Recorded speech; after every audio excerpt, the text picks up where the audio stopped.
1 week season fam, sharp football analysis fam, welcome to week 3.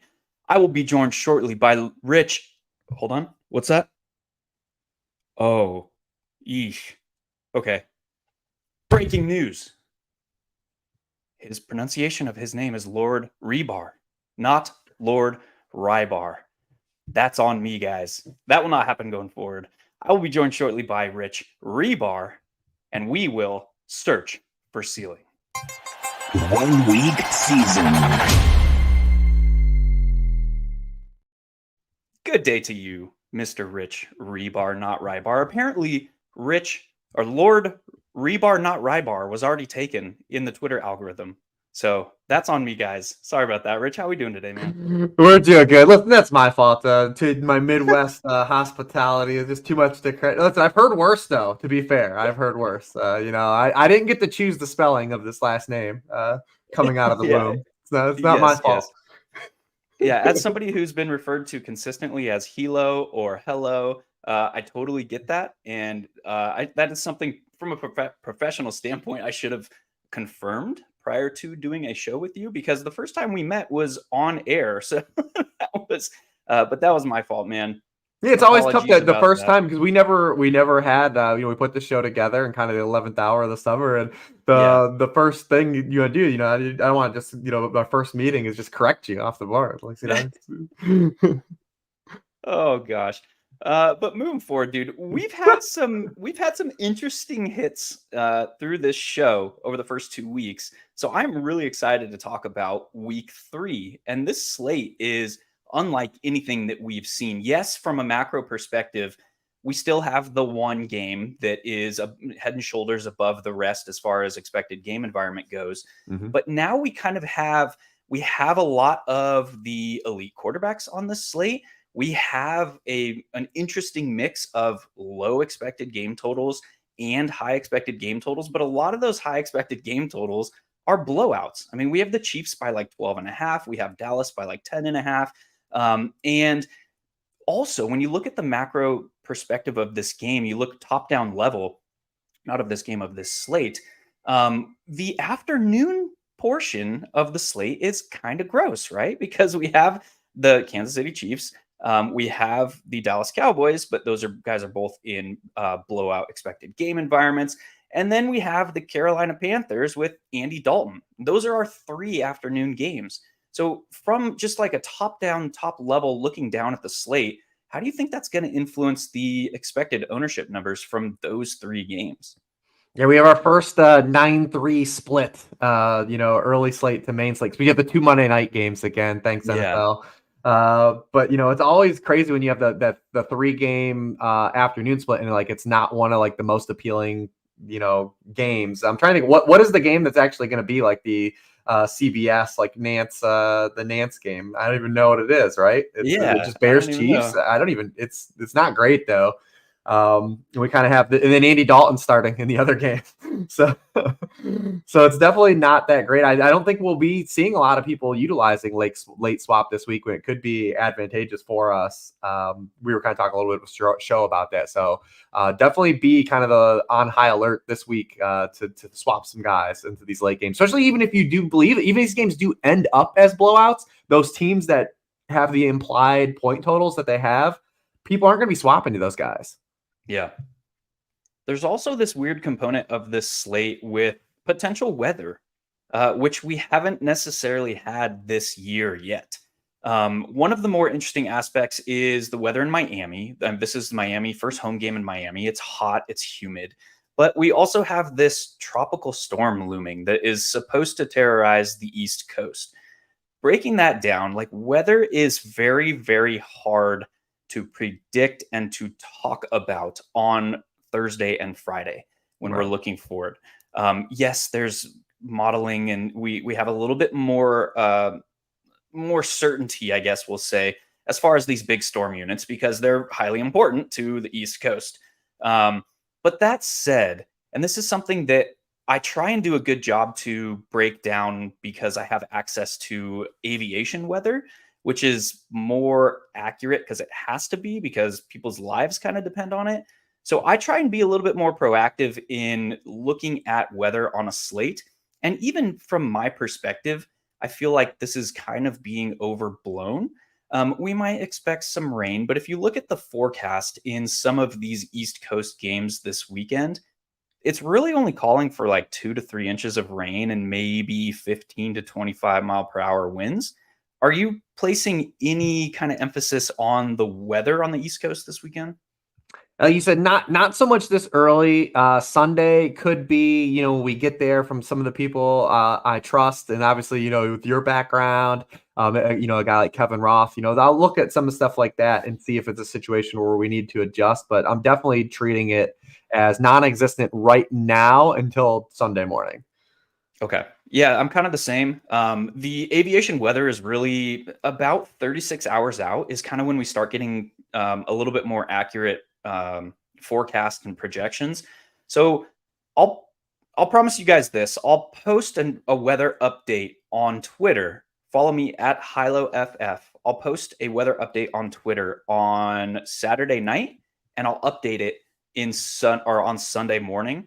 And I will also put it out in the OWS email that goes out to all OWS free members. So just head on over to oneweekseason.com, get signed up for a free account. You'll get access to that as well. So that is a promise to you guys that I will make now. With that, dude, let's jump into the slate, man. Let's look at some of the game totals that we're working with this week. And we alluded to it in the open. It's a very interesting slate. I mean, we have everything from a game total of 36.5, which is the lowest we've seen this season. I think the lowest we saw last year, the entire season, was 35.5. So yeah, the Patriots and the Jets, all the way up to now the highest game total of the season to this point at 54.0 with these Chargers and the Vikings. We know you've seen it everywhere around the industry. Two pace-up teams that like to push the tempo and the scoring individually are now meeting in week 3. So yes, this is a top expected game environment, but this game total is by far and away the highest that we've seen this entire season. We have a game total of 48.0, the Broncos and the Dolphins. Atlanta Falcons and Detroit Lions here at 46.0, which is a game environment that we're going to talk about today as well. I know it. And then we get into this afternoon slate like we talked about. We have a nice solid game total, 48 points, but the Chiefs favored by 12.5. And now the Dallas Cowboys have been bet up to favorites of 12.5 as well in Arizona. So what do you make of this overall state of this slate, we'll say? Yeah, and we're going to have, the one game draw so much ownership and, for good reason and individual pieces. I think that game, I guess we could kind of start with just because it's going to be popular. I got some fun games that I do want to hit to as well. But Attacking that Chargers-Vikings game and getting unique is probably going to be one of the larger kind of inflection points of the slate. We were joking a little bit coming on. It's a hard game to onslaught. It's a hard game to stack if you want to run doubles with the quarterback and his top two pass catchers, on the year. If you want to play Justin Herbert plus Keenan Allen plus Big Mike, I mean, you're looking at 40 to 45% of your salary on each site. And if you want to play Kirk Cousins plus Justin Jefferson plus TJ Hawkinson, you're in the same boat. Just three players eating literally almost 50% of your salary. So you're going to have to get more cute with the ancillary pieces in that game. I mean, obviously Kirk Cousins has more guys. You can kind of say like, I can play Jordan Addison. I can play maybe, KJ Osborne as a flyer because of, the 11 personnel they run and just where the Chargers have been susceptible, allowing a league high 9 yards per pass play so far. Yeah. But really kind of the most obvious guy that I think from a salary stance that stands out is Josh Kelly. Like really, we're anticipating Austin Eckler is not going to play again. It sounds like Austin Eckler himself has basically put out that he's not going to play, even though he's officially been ruled out. So, if something happens in the, final 2 days here that, definitely this message will self-destruct. But it is the matchup when you look at what Josh Kelly went into last week. We did the same thing with Jamal Williams in week 1. We're going to do the same thing with Jerome Ford this week again, too. Like these guys, these cheap guys that we think is going to draw these touches against this Titans defense. Like this team just does not give up rushing yardage. And you have Josh Kelly doesn't command targets the way Austin Eckler did. And he was drawing dead largely if he didn't score a touchdown in that game. But this matchup in particular is interesting because if you look at how Brian Flores has approached the defense so far, he's in this Brian Flores bag to start the year. I mean, the Vikings have run 3 plays of man coverage through 2 games, the fewest in the NFL. We saw last Thursday, he wants to drop back, not get beat over the top. I think it's going to be a similar approach, right? He's going to look at this from a top-down stance and say, I'm not going to let Justin Herbert, just have his way down the field with me. And he's going to play light boxes, and it's going to invite the Chargers to run the football. And we saw in week 1 Kellen Moore was willing to acquiesce to that against the Dolphins. When Vic Fangio wanted to play his typical, quarters and cover 6, Kellen Moore said, all right, I'll line up and we're going to run the ball 30 plus times. And he did that with Austin Eckler and Josh Kelly. I think we could be looking at a similar defensive approach for Brian Flores here. And Joshua Kelly has a way better matchup and kind of like the flop lag spot. The biggest difference between how the Vikings defense operated last year versus this year is this right here. Look at them leading the league in blitz rate, 49.3%. And he's besting guys like Wink Martindale, who is this madman crazy blitz guy. That's an interesting aspect to break down in this matchup because, yes, he is playing a ton of zone behind. He's typically going to be playing that cover 2 shell, but he's coming after opposing quarterbacks. And if you look at the Chargers offensive line, they have a fairly good unit. And if he is going to be blitzing at that rate, Justin Herbert is a quarterback who can take advantage of the gaps in zone coverage that are kind of introduced behind a heavy blitz rate. Now, I don't know if he's going to blitz at the same rate, but he has blitzed ad nauseum. And if we look back kind of where he hails from, it's that same type of heavy blitz defensive scheme. So this is an interesting aspect of this particular game. And you also mentioned something about Joshua Kelly that I think is highly pertinent to this spot as well. And that is he does not command the same level of targets as a guy like Austin Eckler.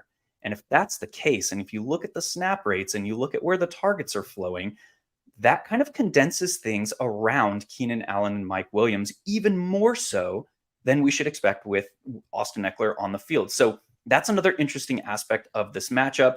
And now you pair that with kind of what we expect from Kellen Moore's offense. And we've seen both extremes from Kellen Moore up to this point.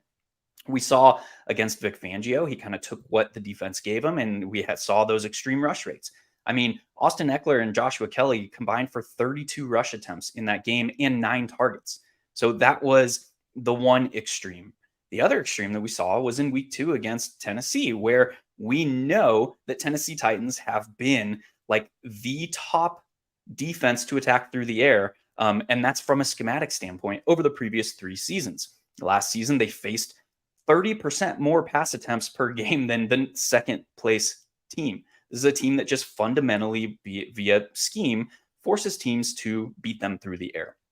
So now in this matchup against Minnesota, where Brian Flores, we know, is going to be blitzing, we know he's going to be playing a lot of zone behind, it introduces an interesting aspect of trying to project like how we expect Kellen Moore to attack this spot.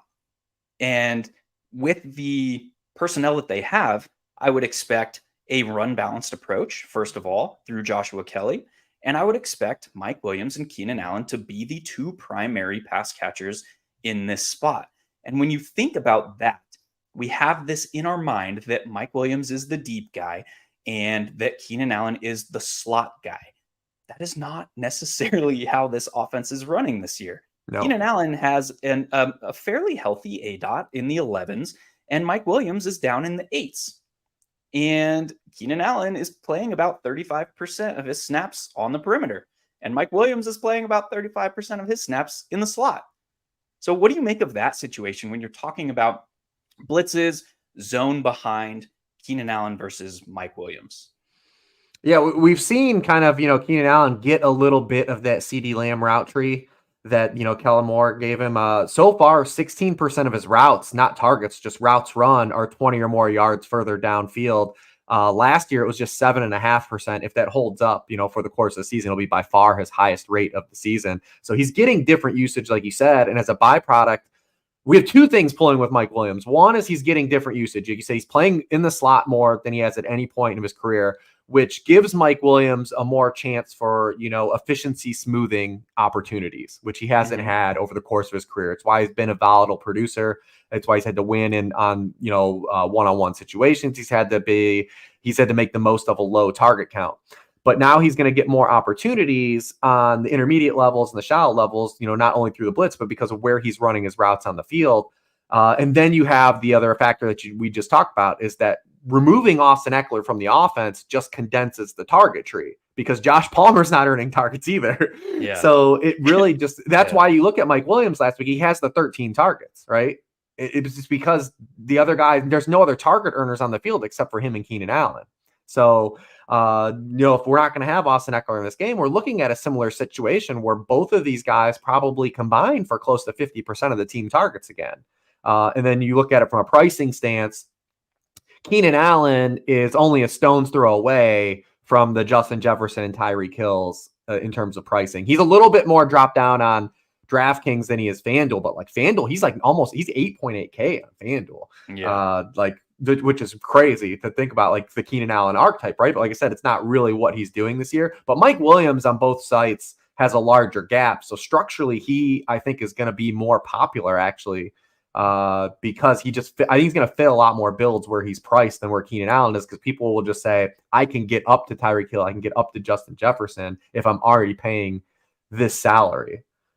Yeah, I love that you brought up that point, because that is highly in the game theoretic realm of how do these pieces fit together on this slate. And we have Tyreek Hill, who potentially could be playing without Jalen Waddle, so he's going to be a primary target on the slate.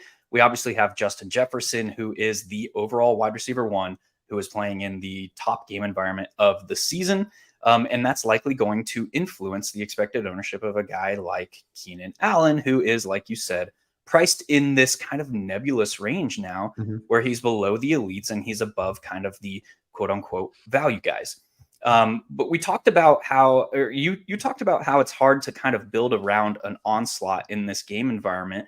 And this is just an example of a fun way where it can be done and you're not sacrificing too much. Obviously, you're going to have to find some value at the running back position to make this happen. Yeah. This was the best way I got there too, was these same five. Yeah. And I think this is probably going to be the most common way of an onslaught, but we've talked about over the first 2 weeks of the season how onslaughts are actually increasing in expected value because of the fact that scoring across the league is down or I guess over the past 3 seasons. But it's been down.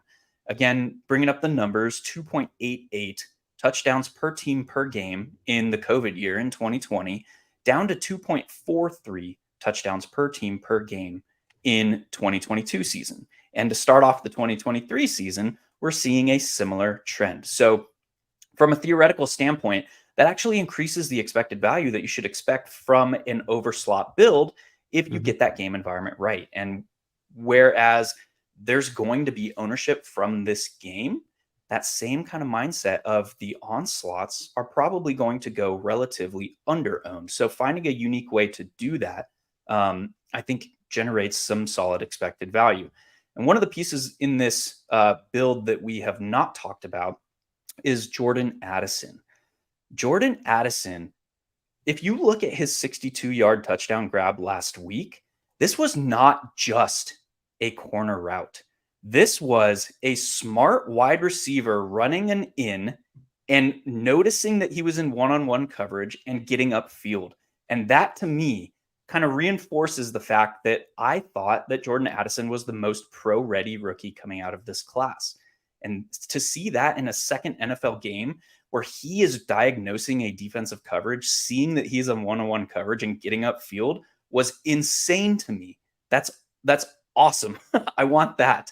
So whereas the talent is there, and it's so easy to draw the parallels to when Justin Jefferson came into the league, where a guy by the name of Olabisi Johnson was playing over him in camp, and then over the first 2 games of the season, it's insane the parallels when you look at now the guy playing in front of him, where it's like you go to playerprofiler.com and the comp that we get when we're talking about, oh my God, now I'm drawing a blank on his name. Yeah, KJ Osborne. KJ Osborne. The comp for KJ Osborne is Olabisi Johnson.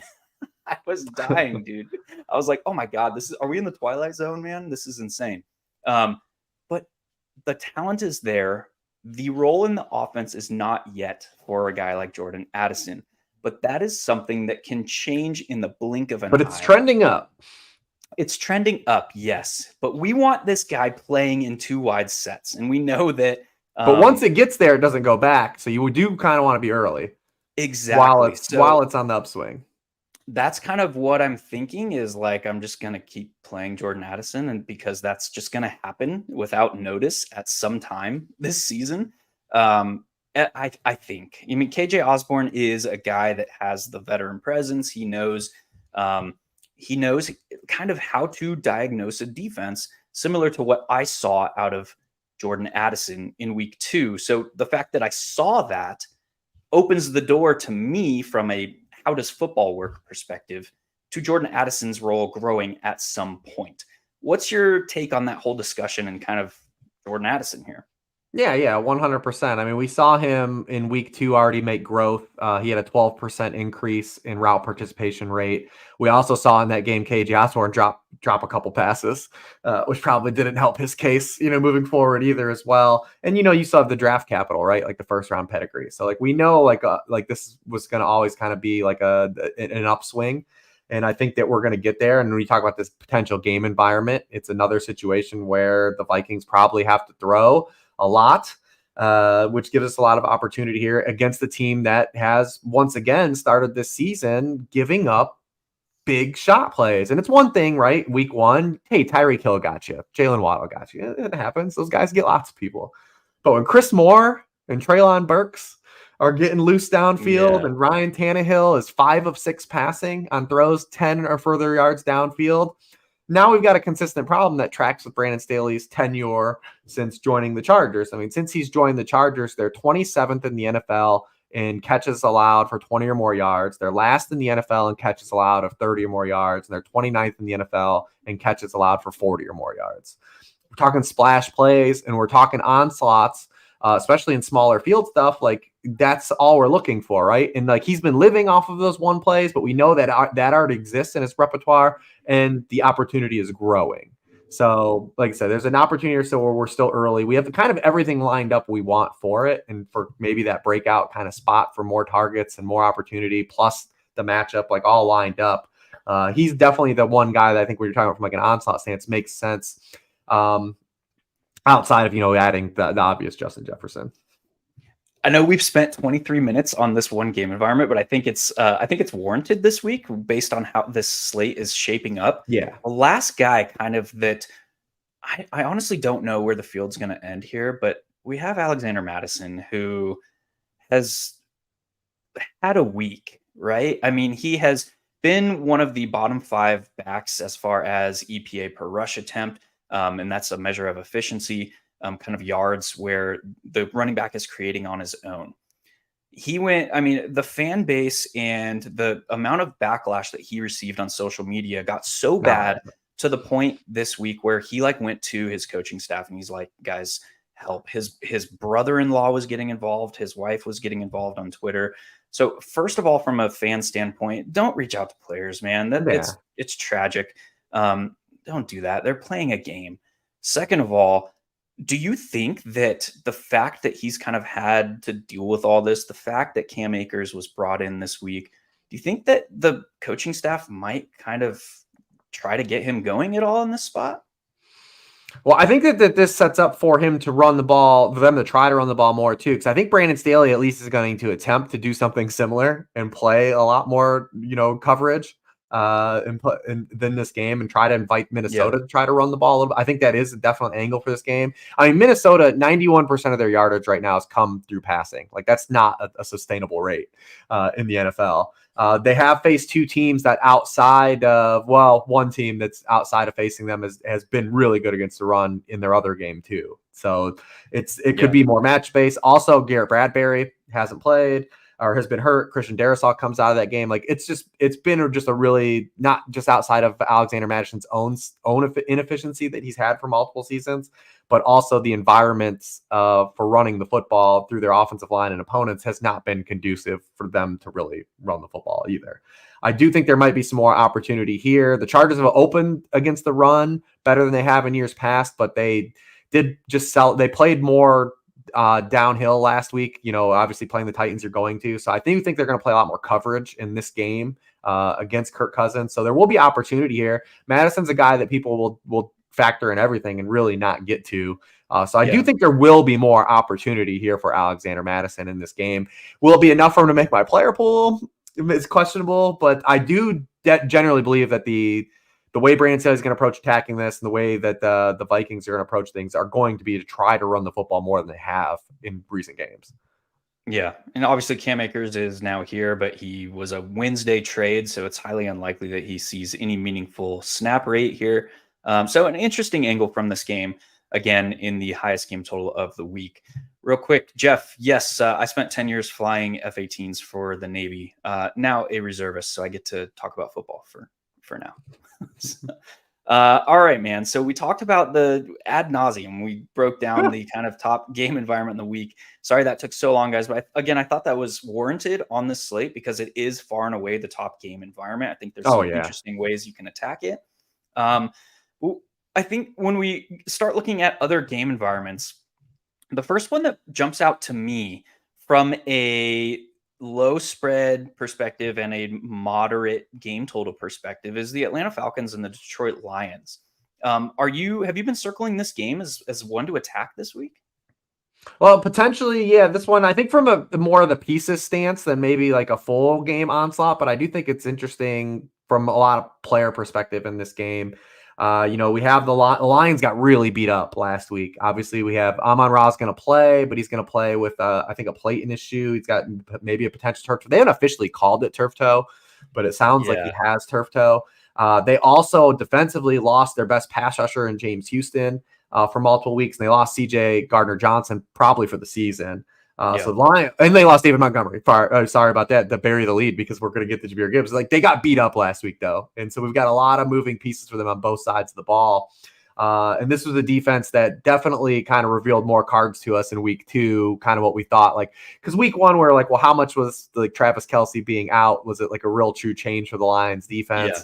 And we kind of saw in week 2. More of like what we saw to end last season. They're not like a horrible defense like they were to start the 2022 season, but they're still vulnerable in multiple areas, especially when you remove like assets like James Houston and CJ Gardner-Johnson from the equation. So we've got like really cheap pieces here on the Atlanta side to attack this defense outside of Bijan, Bijan, the way he moves. Ooh, doggy. That man is butter, dude. Yeah, man. It's crazy. But then we've got Drake London at 5K. In this game on DraftKings. And we saw the Lions immediately, the first drive of the game, they call a wide receiver screen to Drake London after he has the 0, right? The 0 in week 1. Yeah. So like they're conscious, right? Like we're going to get him involved this week. And where the Lions have been vulnerable both games is outside on the perimeter. It didn't truly reveal itself in week 1 against the Chiefs, but they have been vulnerable on the outside. And then we have this real wild card this week where Kyle Pitts like DraftKings is like, well, we're going to make him the cheapest he's ever been in his career to see if anyone will play him. We dare you. We dare you guys to play him. And I've played a lot of really bad tight ends on DraftKings that are under 4K, and they weren't as good as individual football players as Kyle Pitts. So do we go down that road? But I think that's where you start. Is just the Lions have all these injury components in play on both sides of the football.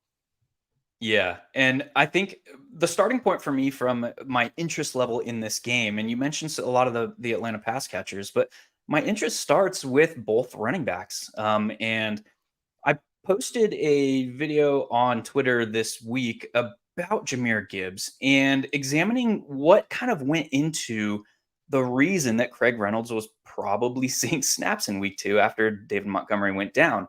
And if you think about it from a coaching perspective, if you're in Dan Campbell's shoes and your 1A goes down, you have a rookie running back in his second NFL game that you probably, you probably have not practiced him taking the 60, 65% between the tackles role up to this point.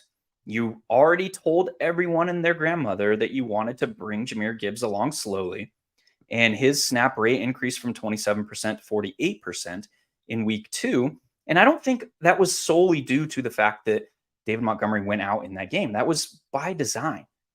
In that design was not to throw a rookie running back in his second NFL game into the fray if your 1A got hurt. It's like, well, yeah, it makes sense that Craig Reynolds saw some run. They're not going to do that to Jahmyr Gibbs. Like, come here, son. I know we haven't practiced this. Just go out there and do that football stuff. Just go play football. No, NFL teams don't work like that. So now, with a full week of preparation where they can kind of groom Jahmyr Gibbs to take on a little bit more of that rushing share between the tackle stuff, the dirty, the gritty, I think we might see a back that sees 60 to 65% snap rate, that gets 12 to 15 carries. He saw 9 targets last week. We now have a banged up Amon-Ra St. Brown. They've got a rookie tight end. Like, yeah, there's room for him to see 12 to 15 carries and 7 to 9 targets again. And against a Falcons defense that is better in the secondary than they are in the linebacking core, that could come together for a nice upside profile this week. And then taking that one step further, people don't like, in today's current DFS landscape, they just don't like playing 2 backs from the same game. And you get now 2 rookie backs in their third games, a guy that is just absolutely just looks like a knife through butter when he's running the football, and Bijan Robinson. Some of those angles where it was like focused, and I think Warren tweeted out one of them, where it was just like focused on the football, and you saw Bijan just absolutely shredding the Green Bay Packers defense from this past week. I was just sitting there just in awe watching this man run the football, and it is insane. And you compare that to a Detroit defense who has more or less suppressed, from a top level perspective, suppressed running back execution and fantasy points up to this point. But you look at their EPA, they're bottom 3 in the league in EPA allowed per rush. And this is a team that can be exploited on the ground, dating back to 2 seasons ago when Dan Campbell came to the scene. So that's an interesting perspective. We know that both of these backs also have pass catching chops. So the pairing kind of minimizes the risks of game environment. It's like, we don't care who jumps out to a lead because the other one's going to see the targets then. So super interesting pairing is to pair both of these guys. I myself, I don't know if I'm going to make it to the other. And at this point, I think we can call every other pass catching option on the Atlanta Falcons a secondary option. I don't know if I'm going to make it to those secondary options. That is bold, my friend. But I get it. But that's kind of where my interest is at this point. What about, you talked about the pass catching options for the Falcons. What about the Lions? Are you seeing anything there to attack this week? Yeah, I think when you look at the Lions, and the thing with to double back on the Gibbs stuff is he doesn't have to get like 80 to 90% of the workload, right? Like, I think that's what everyone is kind of like tearing down this week, is we should expect Craig Reynolds to have like an involvement, especially in pass protection and some of those short yardage situations. But Jahmyr Gibbs had 9 targets in a game. He played 48.5% of the snaps. Like, if we get him close to 60% of the snaps, like, that's a huge potential at his salary, especially on a site like DraftKings that's full point PPR. If he's going to push double-digit targets, you factor in Amon-Ra St. Brown potentially being banged up. Josh Reynolds also banged up coming into this game, kind of the standout from last week. Yeah. He's obviously a cheap option people will probably go back to. It hasn't fully run out and hit for us yet, but Sam Laporta still stands out, especially in this matchup where he's priced on both sites. He's still getting the kind of usage we kind of look for. He went from a 74% route participation rate in week 1 up to 82% last week. He went up to 15.6% of the team targets up to 17.6. Those are tight end 1 numbers both weeks. He showed a little bit of that tackle breaking ability after the catch last week. And then, we have an Atlanta team that's, like you said, not the strongest in the linebacking unit. They've already allowed tight ends to catch 10 of 13 targets, not major yardage, but, you factor in, Hayden Hurst week 1, Luke Musgrave didn't have like a huge run out. But Laporta is still a guy, I think, when you're talking about attacking this game and factoring all their injuries, maybe signaling more target upside for him too. He's definitely a guy that stands out still. I like that call on Laporta a good bit. I'm going to throw it over to you now. I want to hear a game environment that that we should talk about here. Yeah, I want to talk about Bills Commanders for sure. Beautiful. This is the game I think has a lot of layers to it. One, from the game theory stance of we have the Bills on the main slate, and they're probably nobody cares. They're tracking for not very many people care, which is crazy because you have a team the weekly we know can inherently score 30 points, right? Then we've got all these moving parts with the Bills. We're doing this Friday. It's 12:35 right now. We haven't seen the practice reports. If Dawson Knox misses this game, there are so many components to this where I think people are going to easily just get to Dalton Kincaid, but this is going to change everything the Bills have done through 2 games. The Bills have used 12 personnel, a league high 50% of their snaps. They've used it on a league high 44% of their passing plays through 2 weeks. The next closest team is at 36.5%. A lot of people will just say, well, all right, well, Dawson Knox is out, full run out for Dalton Kincaid, but also Deontay Hardy is going to play way more than he's played through 2 weeks in that scenario. And that gives you another kind of cheap flyer. Also, if this game's going to get there, right? If this game's going to get there, it's going to get there through the Washington side, and it's going to get there through Sam Howell. That's the way this game gets there. Now we have Sam Howell now at 3 career starts, has massively outkicked his price point in DFS all 3 games. Also, we have Eric Bieniemy. Eric Bieniemy, who's he familiar with? Who has he worked with, over his career? He's familiar with Leslie Frazier. He's familiar with Sean McDermott. There's some upside here in the Washington offense that maybe is not being counted for, because obviously we respect the Bills defense. We do. Then they're better than the Denver defense that Washington just, shredded after falling down. But what if Sam Howell and Eric Bieniemy are more capable than Zach Wilson was in week 1, more capable than Jimmy Garoppolo was in week 2, and we get more pushback with the Bills? So I think this game, there's definitely an avenue where this game lets down, but oh well, we stack it, we move on to week 3, or week 4. But there's a component here where I'm looking at all the upside for this game, and then looking at kind of where the projected ownership falls outside of everyone but Dalton Kincaid, and there is a lot of juice here. Yeah, 100%. And there's an interesting component to that as well when you talk about the interaction between Eric Bieniemy and Ron Rivera. And there was a lot of questions this offseason about how these 2 competing philosophical stances as far as approaching a football game were going to mesh. And JM actually made an observation 5 days before the NFL season kicked off. And it was after Ron Rivera made the statement that oh yeah, I would have started Sam Howell way earlier if I knew how good he was. And we were all just like, what? You're the head coach of the football team. What do you mean? But that kind of highlighted how Ron Rivera approaches running this football team. And he does not have his hand in the offense very much. So when you look at Ron Rivera, who wants to kind of grind games out, keep it close, not lose it, and then win it in the fourth quarter, and that's from a historical standpoint. And then you look at Eric Bieniemy, who he's this gunslinger. He wants to push. He wants to push the ball. He wants to maximize every possession. He was so hard on his players in the preseason and in camp that his players went to dad to tell on mom. They were yeah, well, Eric Bieniemy, this dude is pretty intense, man, to Ron Rivera. So that to me tells a story of this football team. Their offense is run by Eric Bieniemy. Ron Rivera has his kind of hands off and he's managing the game, but the offense is Eric Bieniemy's. And that is a massive boost to an offense that we know has talent. I mean, look at Brian Robinson. He looks like a rejuvenated back after, makes sense. He played 2022 season after being shot in the thigh.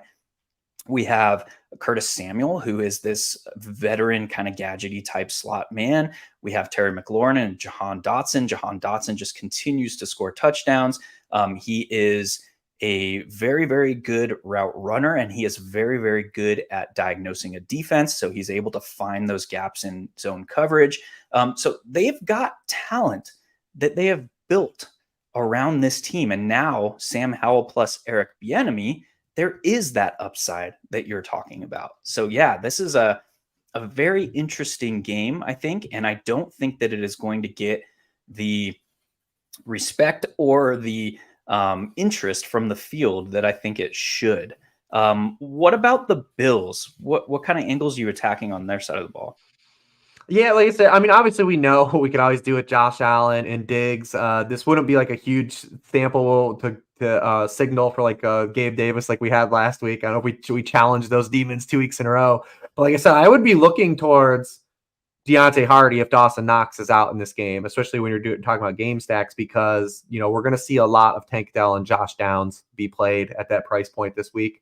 And you're talking about from like an upside stance, he probably has more individual upside than both of those players. Those guys are more of your traditional volume-based plays at their price points, where Deontay Hardy could have the 60-yard touchdown, right?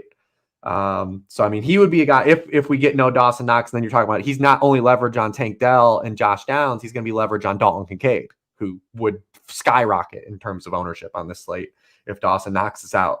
So he would be where I'm looking to outside of like as my ancillary core piece to add with your Diggs Allens.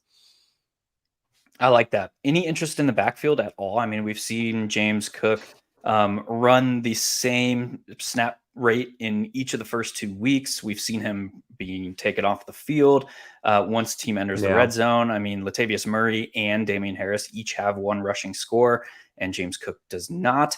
But James Cook is that steady contributor between the 20s. We can pencil him in or almost pen him in for 4 to 6 targets on a weekly basis. Any interest there?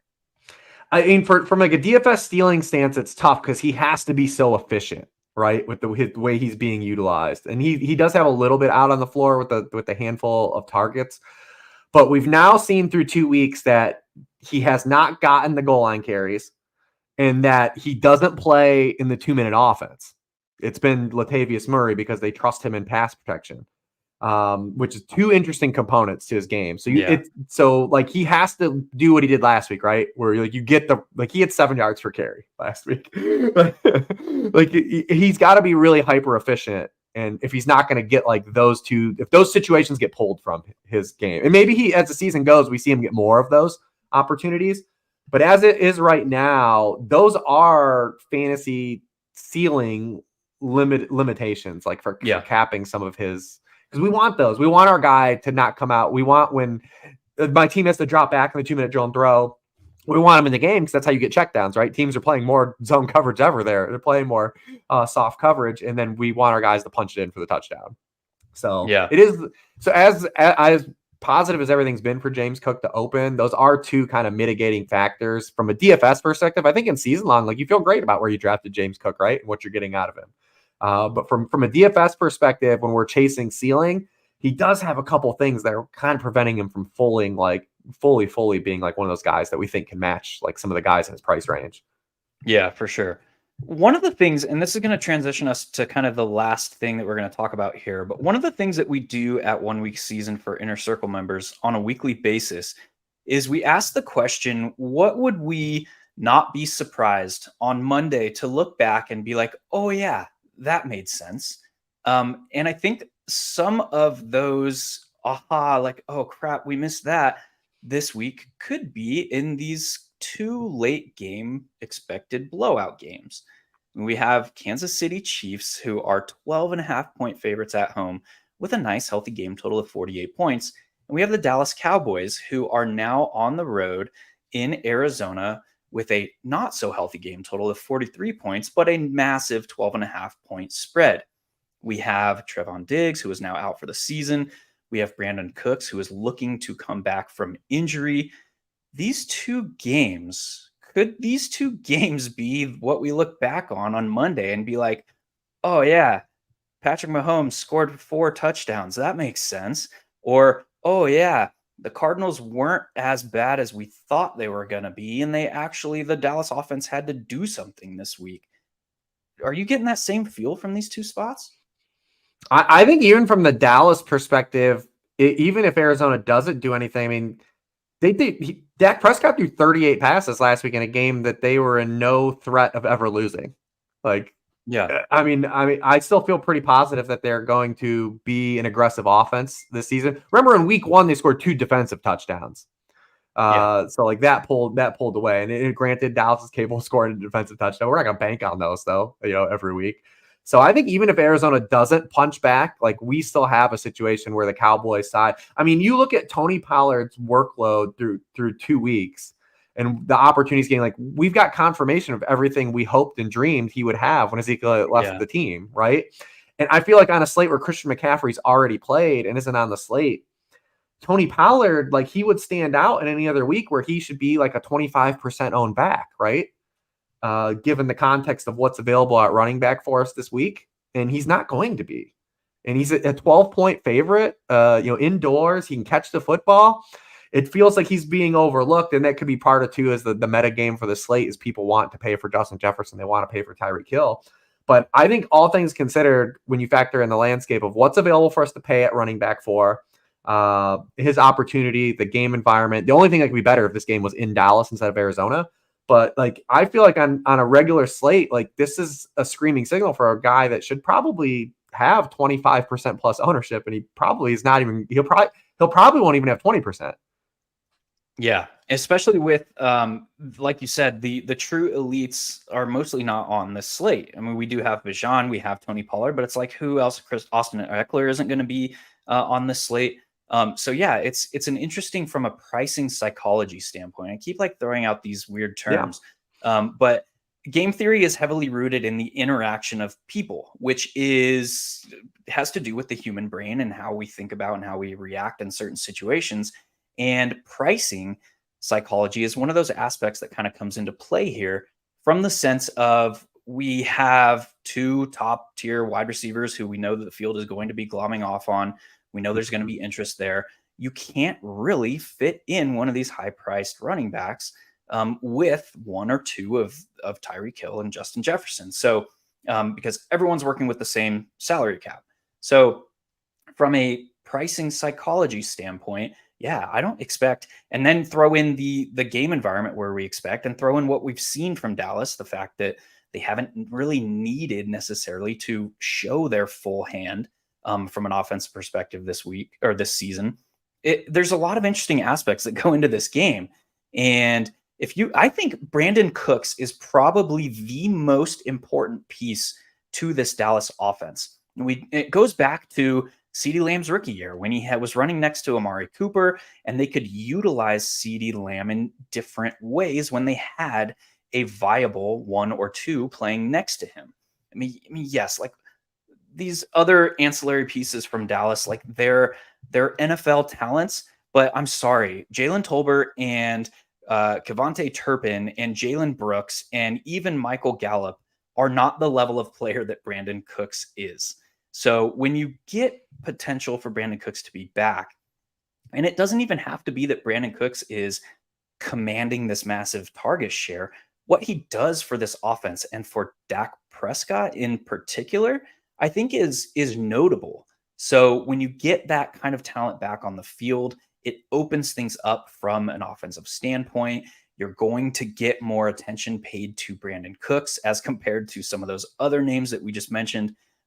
So that's an interesting aspect, I think, too, that's going to go overlooked from this game environment, is like, and also let's consider the Arizona Cardinals real quick. Are the Arizona Cardinals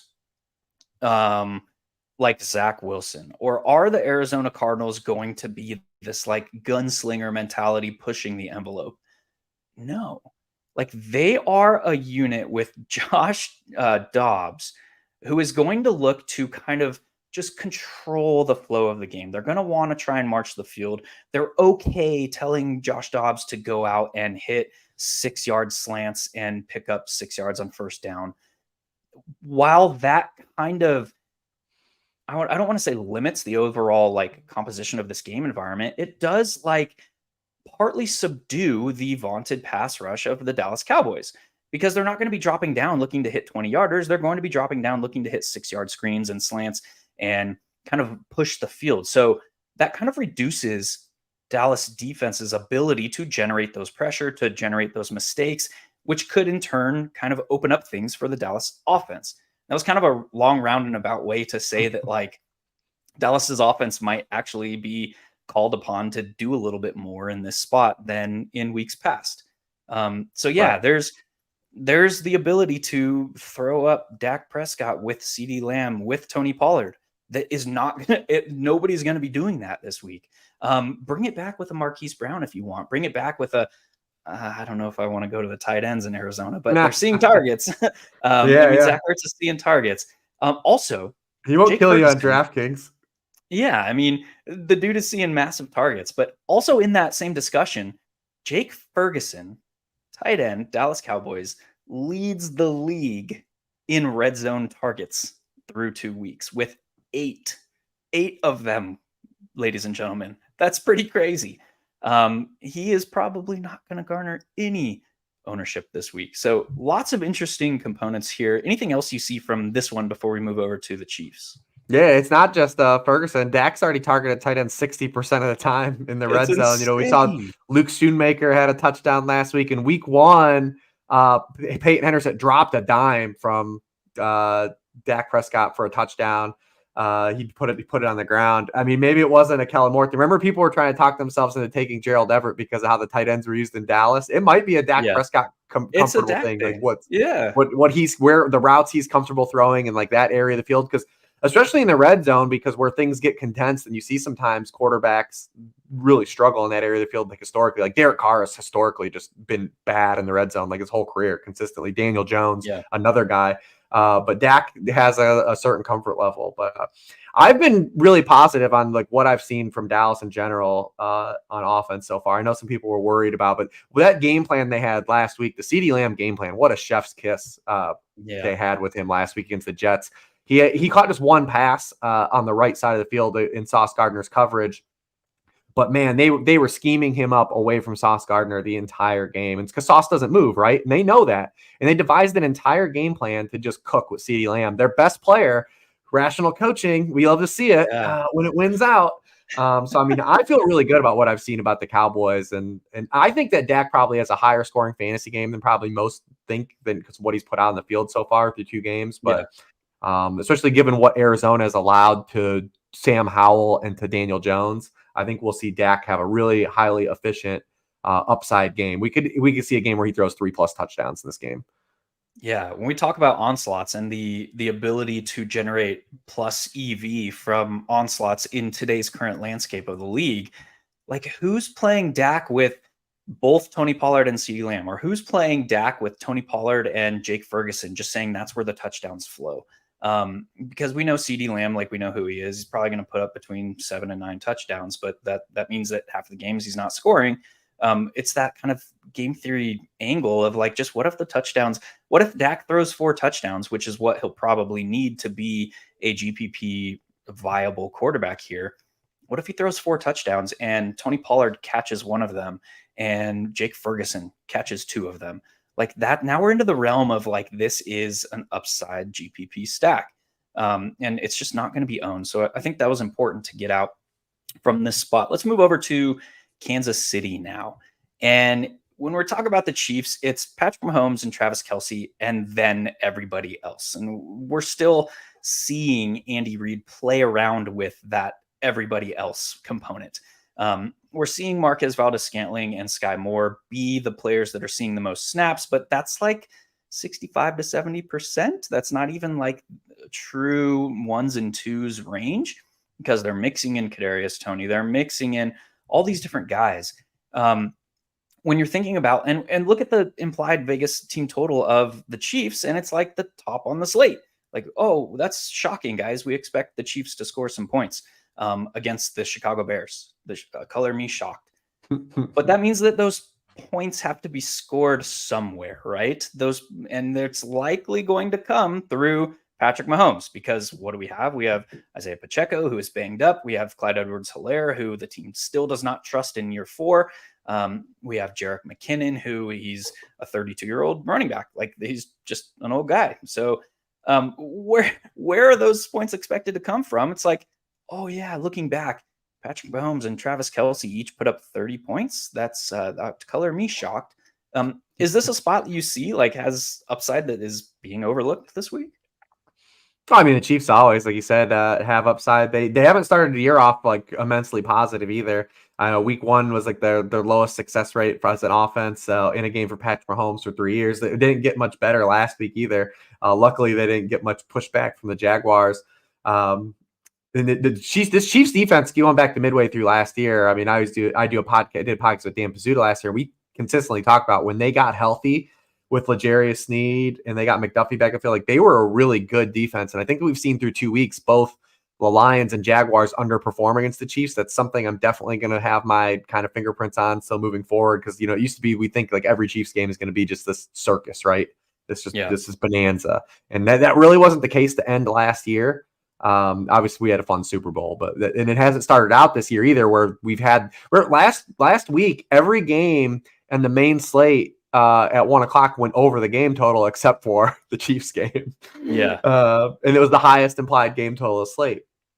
What we're seeing from the Chiefs is we saw a little more condensed route tree from the route usage from the wide receivers in week 2 from week 1.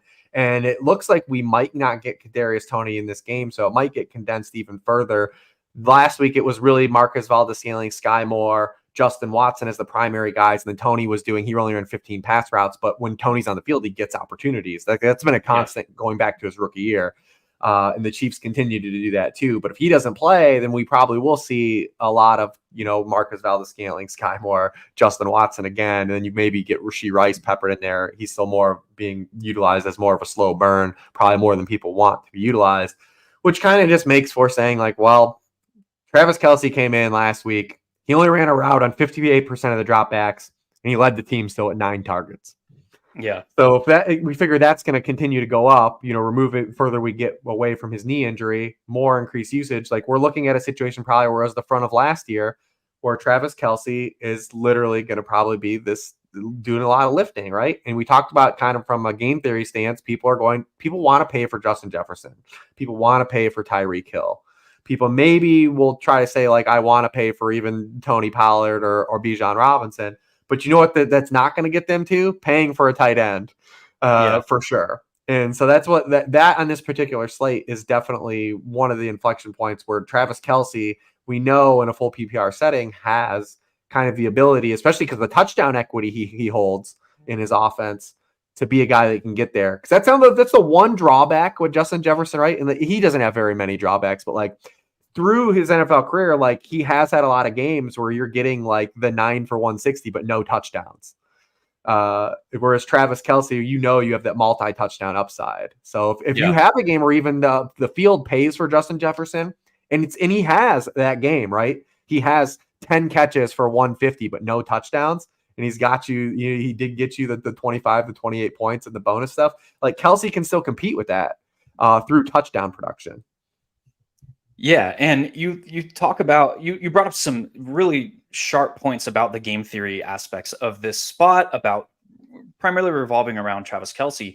But when you look at like the rate at which Travis Kelce hit, and then you apply a binary outcome, did Patrick Mahomes also hit? And we say hit as in like provide a GPP worthy score at his salary.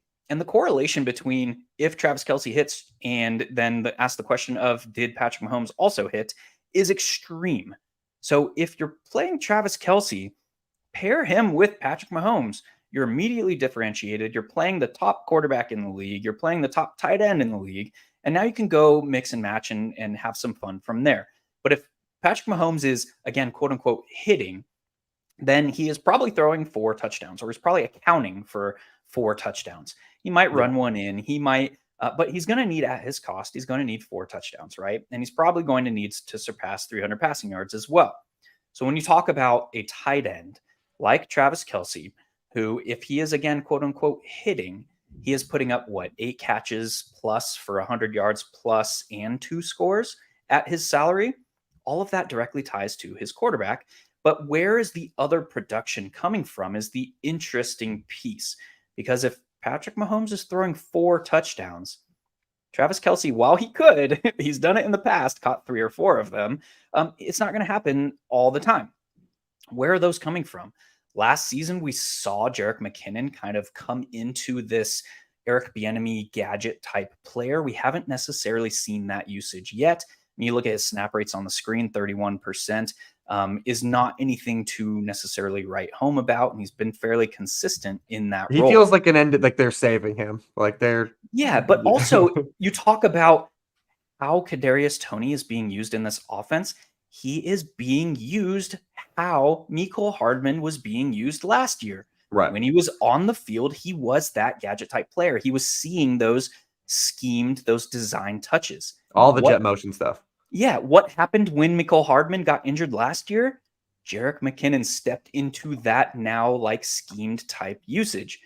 What is going to happen this week? Kadarius Toney might be out. So that is something that the field is not going to be playing. This Patrick Mahomes, Jerick McKinnon, Travis Kelce stack, I think there's extreme upside there. And with this offense just in general, the field is just going to be overlooking and probably on Monday morning thinking, oh yeah, it's Patrick Mahomes and Travis Kelce. The last thing I'll mention with that spot is down here with Travis Kelce's snap rate. Obviously, you just brought up the route participation down in the high 50s. But you look at his snap rate, 64%. Travis Kelce is normally in the 90% plus range. In his second week back from injury, I expect that to be closer to that standard 90% plus range. And again, just a spot I think the field is going to be overlooking here. Any final shots there about, and then we'll throw it to the other side of that game. Any interest in what Justin Fields, all the drama that's been going around in Chicago this week? Any interest in any aspect of it feels bad, Bears? right? It's not just it's the everything with the Bears, right? You have the defensive coordinator. We're 2 weeks into the season. We're 2 weeks into the season, and you got the coordinator. Is stepping away for legal stuff. We've got Justin Fields having to walk back on maybe some commentary with the coaches. We have the sound clip of DJ Moore and Devin White, like kind of talking about like how this offense is utilizing him right. We have their left tackle being placed on injured reserve. Their left guards away from the team right now for personal reasons. It's not going well for the Bears through 2 weeks. Not great, Bob. Not great. And like I said, you go back to this Chiefs defense going back to last year, like they've been eating up opposing quarterbacks. Their last 12 games played, they've allowed 15 passing touchdowns going back to last year. Not a lot of upside. We are not seeing utilization that we want to see for Justin Fields. It's rough, man. It's rough. I think it's really it's hard to objectively get there out of some like just blind faith stuff. Yeah. So if that's the case, and we have this Kansas City team that has not performed up to what we expect them to do so far this season. They lost the opening night. They scored 20 points. And then what did they score last week? Like 17? Yep, 17. 17? Yeah, they beat the Jags 17-9. So this has not been the Kansas City Chiefs that we have learned to know and love. And a lot of people might be kind of hesitant to go here because Eric Bieniemy's gone and they've struggled over the first 2 weeks. Yes, Eric Bieniemy is one of the top offensive minds in the league, but I think a lot of that had to do with coaching under Andy Reid. Like those tendencies did not just leave with Eric Bieniemy. And so there's just a lot of upside here, I think, from the Kansas City Chiefs. I think you can go Chiefs overstack, you can go Chiefs onslaught, and you don't necessarily need to bring it back, so to say.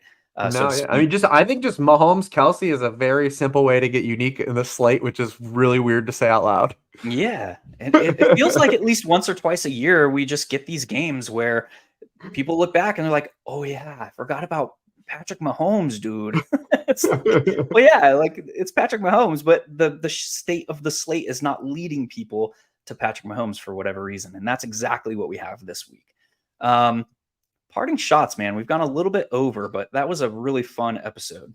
Yeah. No, I think it's well. I think it's we're just looking. 2 weeks in, we're looking for a lot more cards to be revealed.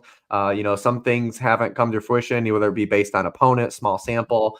So I'm looking for just kind of some things this week. We didn't even talk about like the Browns passing game this week, but this is a spot where I think that the Browns passing game has everything set up to show us something. So let's see something. I think that also holds true for the Steelers, who are not on the main slate, but I think that holds true for them, a team that's faced the 49ers and Browns, but you have the Raiders lined up for you. Like, this is the time now to show us something. So we're looking for kind of some of those things. The Jaguars, we didn't talk about them. They're in a spot where I think it's time for them to show us something. Like, right? They're singling out. Yep.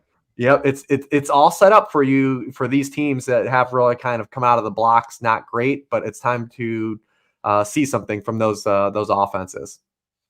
Yes, sir. As always, Mr. Rich Rebar, not Rybar.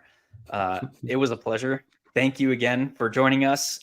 You can go check out Rich. You know where to find him. His Twitter handle is on the screen. All of his stuff is housed at Sharp Football Analysis. You can find me on Twitter on the screen and over at oneweekseason.com. And until next week, fam, we'll see you in the draft lobbies and we'll see you at the top of the leaderboards. Peace. 1 week season.